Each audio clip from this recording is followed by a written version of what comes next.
Okay, we're continuing on here. 54. Got p to the minus 3 divided by p to the 5th. So we can do quotient, which says that if you have a quotient with the same base, that you subtract the values in the denominator from the values in the numerator. So this is 5 in the denominator, so I'll subtract it. So negative 3 minus 5 is negative 8. But then I rewrite this, moving the p to the negative 8, move that to the denominator and change the sign.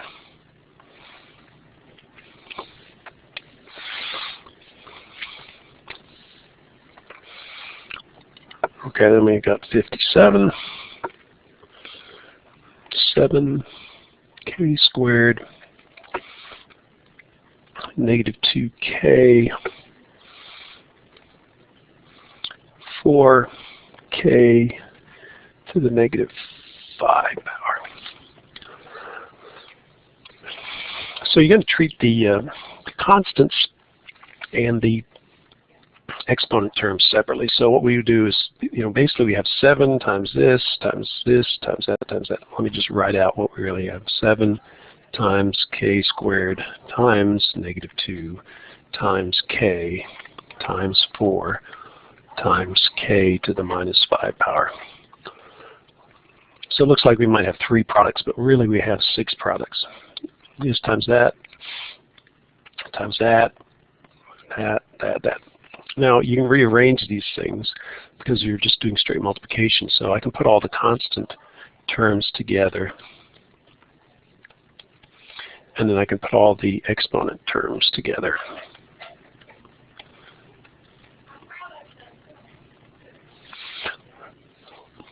So here we have one negative sign, so that's odd. So my answer is going to be negative. And I multiply these numbers together. 2 times 4 is 8. 8 times 7 is 56. Then I have k, and we're multiplying everything together, so we add the exponents. We have a 1 exponent there. If there's no exponent, assume to be 1. So you get 2 plus 1 plus a negative 5.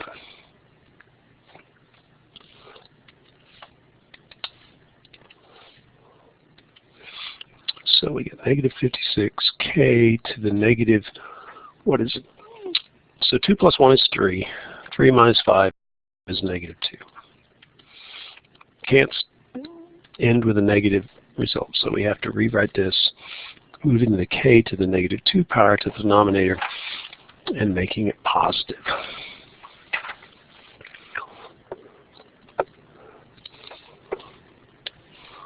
Okay. 60.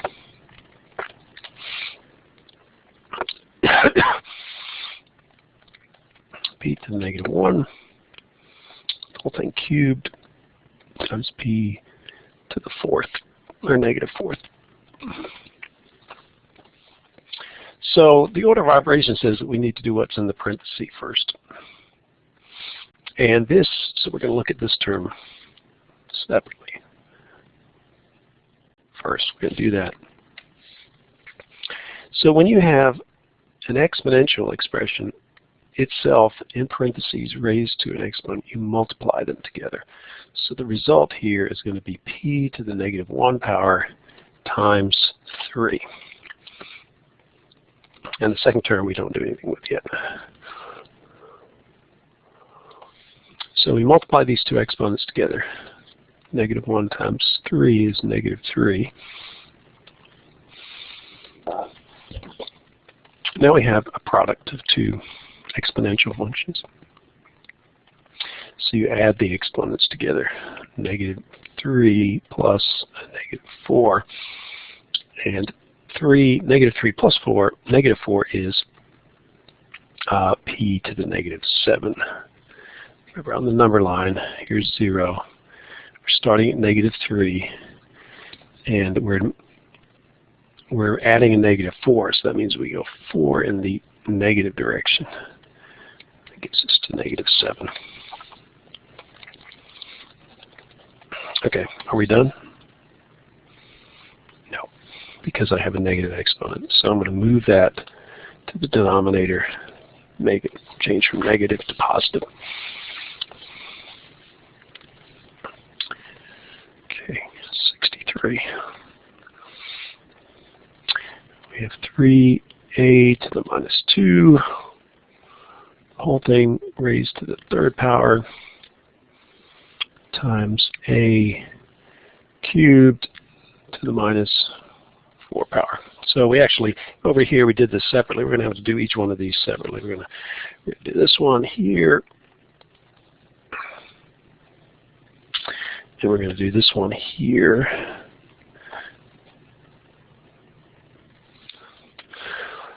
So here we have a product of two terms, 3 times this.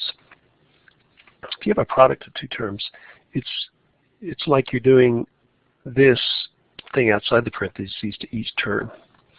So you're going to have 3 cubed times a to the minus 2 cubed. The rule says a times b to the x. It's the same as a to the x times b to the x. So that's what I've done. Okay, I'm not going to do the second part yet. I just wanted to get it. Okay, now at this point, we use the exponential rule, which says if you have a term in the parentheses raised to a power, you multiply the exponents together. So we're going to have a to the negative 2 times 3. So this is the operation we carry out first. And the same thing over here, you're going to have a to the third times negative 4. Too many times do people add these together. The only time you add exponents together is when you just have the terms raised to some power, simply. But when you have a parenthesis and an exponent outside, you have to do that first. Okay, so we got 3 cubed times a, negative 2 times 3 is negative 6. Negative 4 times 3 is negative 12. Now it's in the point where we just have an exponential term without any parentheses.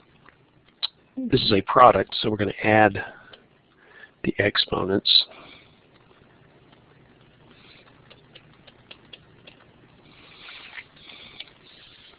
So negative 6, adding a negative 12. That's going to be even more negative. So we add 6 and 12 and make it negative. So you're going to have 3 cubed a to the negative 18 power. Now we always have to go ahead and multiply out any constant raised to a power. We just want a single number or a single rational number. So that's going to be 3 times 3 times 3. We're going to move this to the denominator because it's a negative exponent. So 3 times 3 is 9. 9 times 3 is 27. So I get 27 divided by a to the 18th power.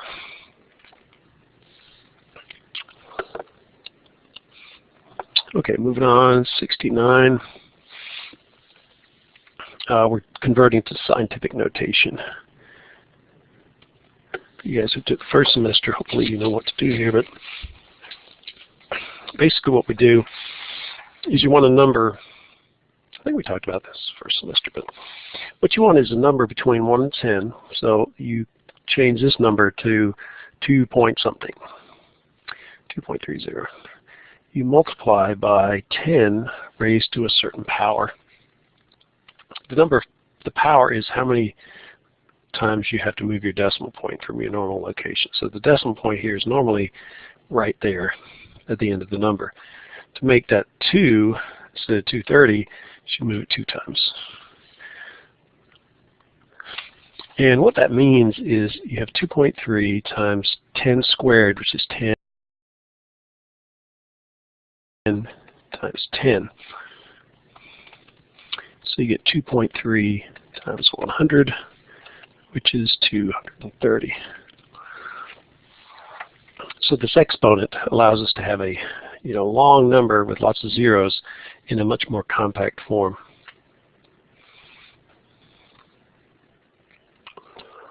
Now, in the other direction, if you go to the other side, a small number, a fraction between 0 and 1, you do the same kind of thing. We want to change this into a number between 1 and 10, which is 5.1.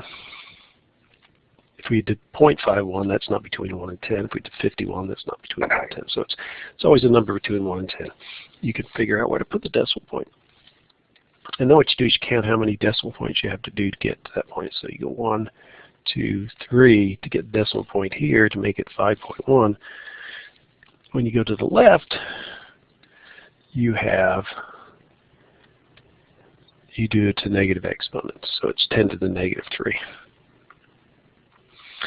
So what this is saying is it's 5.1 times or divided by 10 cubed.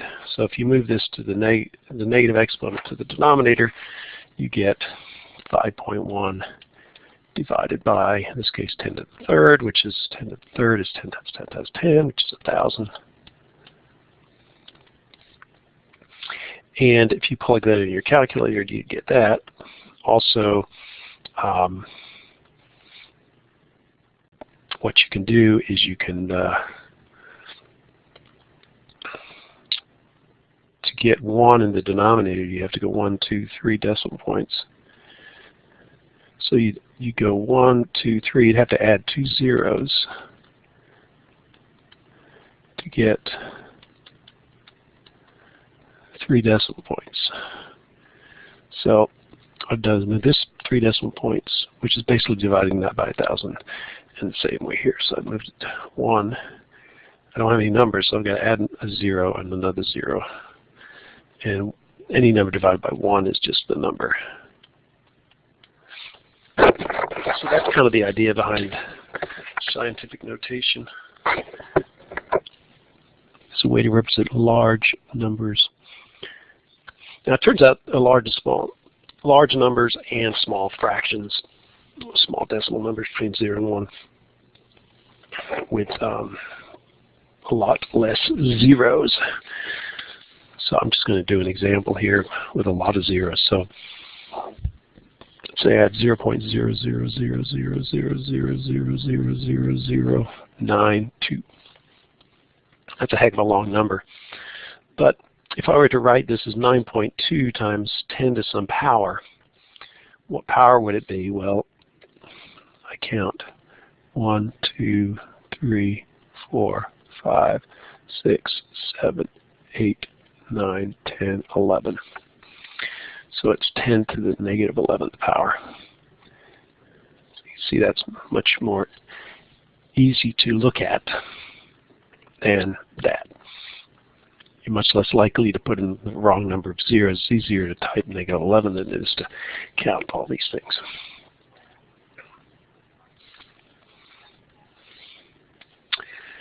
Okay, 74. So to go the other direction, if you're given a number in scientific notation, how do you deal with that? Well, what you do is you write the numbers down without the decimal point in there, like that. You start here with the decimal point, and then you go to the right however many digits is shown by the exponent. So you go 1, 2, 3. Well, there's no number there, so I have to add a 0, 4, add another 0. There you go. So the original decimal points here, with the exponential notation, I go 1, 2, 3, add 2 more zeros to get 5. And so that's 231,700. So that's how that works from a large number standpoint. From a smaller number standpoint, I didn't actually assign it, but I'm going to show you here. 76 is 1.63 times 10 to the minus 4. So you'd write 163, start here where the original decimal point is, and then move the other direction for you. So you get 1, and you say, well, I can't move now because I don't have a 0, so I'm going to add a 0. Let's just add a couple of zeros, and then we can put the decimal point here. Okay, so it's here. You go 1, 2, 3, 4. Put the decimal point, and that is your answer.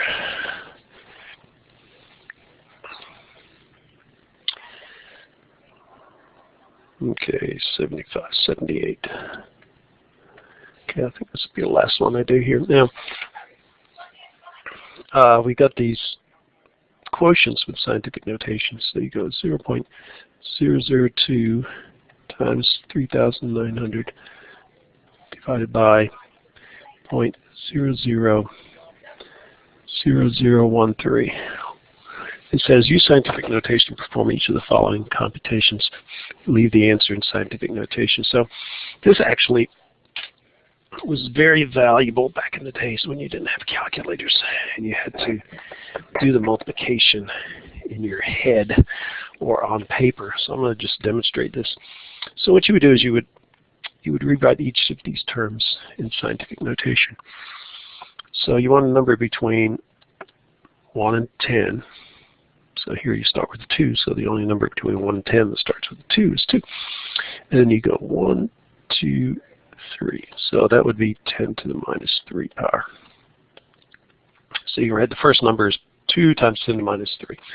Okay, the next number, what number between 1 and 10 has the numbers 3 and 9, so 3.9. 3.9, okay, so you start here and you go 1, 2, 3. So it's going to be 10 to the third. 10 to the third is 1,000. 1,000 times 3.9 is 3,900. Okay, then you divide by this number. What number between 1 and 10 has the first digit is a 1 and the second digit is a 3? Well, 1.3. Start here, 1, 2, 3, 4, 5. So since it's going the other direction, it's 10 to the minus 5. So, because this is this times that, times that, times that, divided by that, times that, it's all just pure multiplication and division. So what you can do is you can regroup it. So you do the constant stuff separately. And over here you do all the exponential stuff. Notice they all have the same base.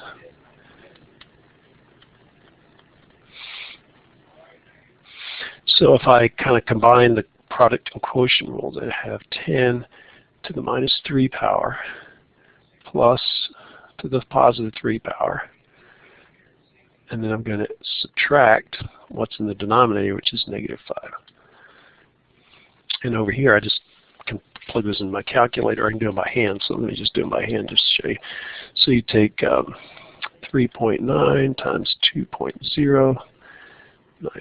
So the first terms, you get 0 times 0, so that's 0. Then you go to the next number, and you'd say, okay, I have to put another 0 here because I'm in the next digit over. So you have put a 0, then 2 times 9 is 18. Carry the 1. 3 times 2 is 6, plus 1 is 7. You add these together, you get 0, 8, 7. I've got two digits to the right of the decimal point, so I put my decimal point right there. So I get 7.8. That makes sense. 3 is about 4. 4 times 2 is 8, so it's a little bit less than 8. Okay, then I would take 7.8 and I would divide that by 1.3. So what I do is as I rewrite this, I move the decimal point to the right in both the terms in the division. So now I'm just doing whole numbers. Okay, put a 0 here. How many times does 13 go into 78? 5, 6 times. So let's try 6 times 3 is 18. Carry the 1. 6 times 1 is 6, plus 1 is 7. So the answer is 6. Okay, so all of this stuff just gives me 6. And then I get 6 times 10 to the, well, I've got negative 3 plus 3 is 0. I've got a negative of a negative 5, so I get 10 to the 5th. So the answer is 6 times 10 to the 5th. And then I could rewrite it in non-scientific notation. If I wanted to, I'd take my decimal point here, 6 point, and I'd move it 1, 2, 3, 4, 5. 1, 2, 3, 4, 5. And so the answer would be 600,000.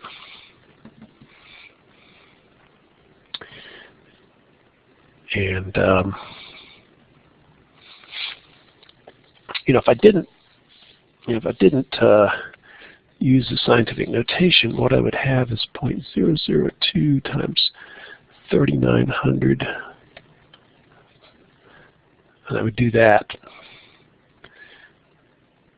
and then I'd have to divide by this number, and it gets really crazy. So that's why scientific notation was great.